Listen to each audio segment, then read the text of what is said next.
Yo mga idol, kamusta? Sports Talk PH nga pala. Ang hamon kay Casimero, pag-usapan natin yan mga idol.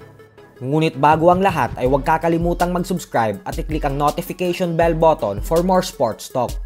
So bagamat nga po nang gagaling sa pagkatalo ang former 3 Division Champion General Casimero sa huling laban niya, ay tila may isa na naman nga pong malaking pagkakataon na dumating sa kanya para mabigyan ng malaking laban at kumita ng paldo-paldong milyong piso. Ito po ay dahil kahapon lamang ay hinamon ng kampo ng undefeated rising star Carmel Muton si Casimero na maglaban. Mismong ang member ng Mayweather Promotions na si Mark Robin ang nagpaabot ng hamon sa Angas ng Pinas, kung saan sinabi nito na i-contact lang daw siya ng promoter ni Casimero na si Koki Kameda at mag-o-organize daw siya ng meeting sa pagitan ni Kameda at ng CEO ng Mayweather Promotions na si Richard Schaefer para ayusin ang sagupaan ng dalawa. Pero ang kondisyon nga po dito ay magtutuos ang dalawa sa catchweight fight sa 132 pounds. Gawa ng sa 135 pound lightweight division lumalaban si Muton, habang si Casimero naman ay lumaban na sa 128 pounds sa huling laban nito. Para po sa mga hindi nakakakilala kay Carmel Muton, ay ito ngayon ang pinaka-inaalagaan fighter ni Floyd Mayweather Jr. May napakabatang edad pa lamang na 19 anyos at may napakalinis na record na 8 wins with 6 knockouts at walang talo. Naniniwala ang madaming boxing experts at analyst na si Muton ang susunod na superstar ng boxing. Casimero, he moved up in weight, 130. He was a bantamweight champion. I believe in his skills. I believe in his talents. I was in camp with him. I know how strong Casimero is.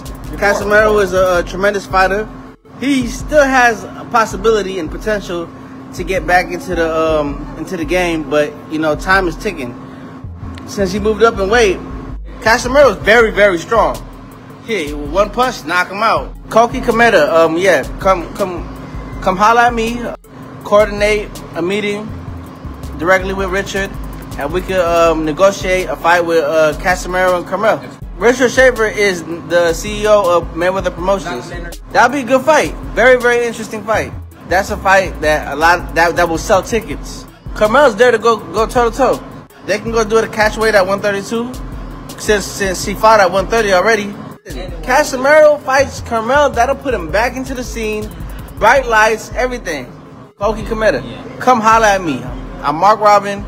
We with Mayweather Promotions, T Moten, Carmel Moten, prospect. That's the fight to make. You know, you got a former world champion versus a prospect.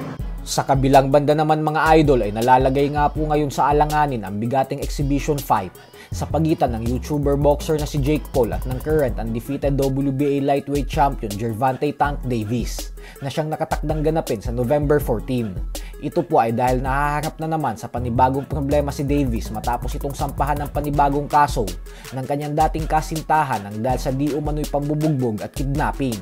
At dahil po dyan, kaya naman agad nagpadala ng official offer letter ang kampo ni Jake Paul sa superstar na si Ryan Garcia upang magsilbi itong kapalit ni Davis bilang kanyang kalaban. Nang sa ganun ay mailigtas nila ang boxing event na ito at hindi makansela. Pero ganun pa man nga po ay hindi po natin alam kung sasagot sa hamon na ito si Garcia.